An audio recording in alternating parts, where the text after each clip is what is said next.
Ezhumalaiyan arts and science college மற்றும் Ezhumalaiyan polytechnic college Nannilam. கட்டண சலுகையுடன் degree மற்றும் டிப்ளமோ படிப்புக்கான அட்மிஷன் நடைபெறுகிறது. அமைய இருக்கும் புதிய அரசுக்கு எனது நல் வாழ்த்துக்கள் என்கிறார் M.K. ஸ்டாலின்.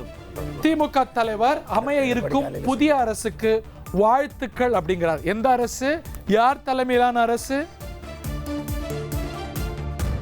ஓகே, அமைய இருக்கும் புதிய அரசுக்கு என்னுடைய வாழ்த்துக்கள் என்கிறார் M.K. ஸ்டாலின். தன்னுடைய எக்ஸ் தளத்தில் பதிவு செய்திருக்கிறார். திரு M.K. ஸ்டாலின் அவர்கள் அமைய இருக்கக்கூடிய அவருடைய கருத்துக்களை பார்ப்போம். என் உயிரோடு கலந்திருக்கும் தலைவர் கலைஞரின் அன்பு உடன்பிறப்புகளுக்கு வணக்கம் அப்படின்னு சொல்லி தேர்தல் முடிவுகள் அறிவிக்கப்பட்ட பின்பு நடக்கும் நிகழ்வுகளை நீங்கள் பார்க்குறீங்க. எந்த கட்சிக்கும் ஆட்சி அமைக்கும் பெரும்பான்மை கிடைக்காத வகையில் சட்டமன்ற தேர்தல் முடிவுகள் அமைஞ்சிருக்கு. ஆட்சி அமைக்கும் அளவுக்கு பெரும்பான்மை இடங்களை திராவிட முன்னேற்ற கழக தலைமையிலான மதச்சார்பற்ற முற்போக்கு கூட்டணி பெறவில்லை என்றாலும் குறிப்பிடத்தக்க வாக்குகள் நாம் பெற்றுள்ளோம். நான் ஏற்கனவே பத்திரிகைகளுக்கு அளித்த பேட்டியில் புதிய ஆட்சி அமைவதற்கு இடையூறாக இருக்க மாட்டோம் என்றும் ஆக்கப்பூர்வமான எதிர்க்கட்சியாக திமுக செயல்படும் என்றும் சொல்லியிருந்தேன். அதன் பின்னர் என் தலைமையில் நடந்த சட்டமன்ற உறுப்பினர்கள் கூட்டத்தில் முடிவெடுக்கும் பொறுப்பை எனக்கு கொடுத்தார்கள். அந்த கூட்டத்தில் கட்சி நலனை மனதில் வைத்து தலைமை கழக நிர்வாகிகளுடன் கலந்து பேசி முடிவெடுப்பேன் என தெரிவித்தேன். ஆட்சி அமைக்கும் பெரும்பான்மை யாருக்கும் கிடைக்காத நிலையில் மாற்று யோசனைகளை பலரும் சொன்னார்கள்.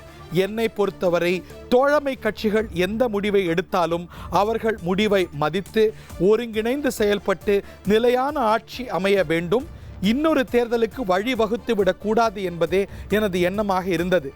எங்களது கூட்டணியைச் சேர்ந்த தோழர்கள் இன்றைய நெருக்கடியான சிக்கலை தவிர்க்க நாங்கள் தமிழக வெற்றி கழகத்துக்கு ஆட்சி அமைக்க ஆதரவு தெரிவித்தாலும் கொள்கை அடிப்படையில் திமுக தலைமையிலான மதச்சார்பற்ற முற்போக்கு கூட்டணியில் தொடர்கின்றோம் என்று அறிவித்திருப்பதை நான் வரவேற்கின்றேன்.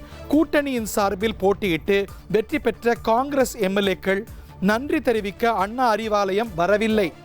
ஒரே நாளில் திமுகவுடனான உறவை முடித்து கொண்டு காங்கிரஸ் கட்சி சென்றது. அதே சமயம் தமிழ்நாட்டின் உரிமைக்காகவும் மக்கள் நலனுக்காகவும் தொடர்ந்து திமுகவுடன் கைகோர்த்து போராடுவோம் என்று கம்யூனிஸ்ட் தலைவர்கள் தோழர் சண்முகம், தோழர் வீரபாண்டியன், விடுதலை சிறுத்தைகள் கட்சி தலைவர் தொல் திருமாவளவன் அவர்களும் அறிவித்து அவர்கள் அறிவித்தது தோழமை உணர்வை வெளிப்படுத்தியுள்ளது. கொள்கையில் வலுவாக உள்ள திராவிட முன்னேற்ற கழகத்தின் மீது அவர்கள் கொண்டுள்ள நம்பிக்கையை காட்டுகிறது.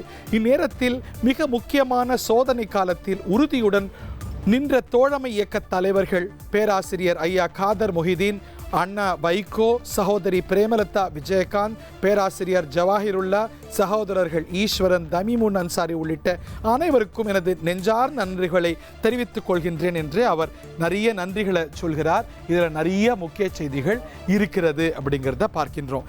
மகளிர், இளைஞர்கள், மாணவர்கள், குழந்தைகள், விளிம்பு நிலை மக்கள், அரசு ஊழியர்கள் ஆகியோரை உள்ளடக்கிய அனைத்து திட்டங்களையும் தொடர்ந்து செயல்படுத்தினால், அதாவது புதிய அரசு அமையும் பட்சத்தில் அது செயல்படுத்தினால் அது சரியாக இருக்குங்கிறாரு. முந்தைய பேராவில் நம்ம பார்க்குறோம்.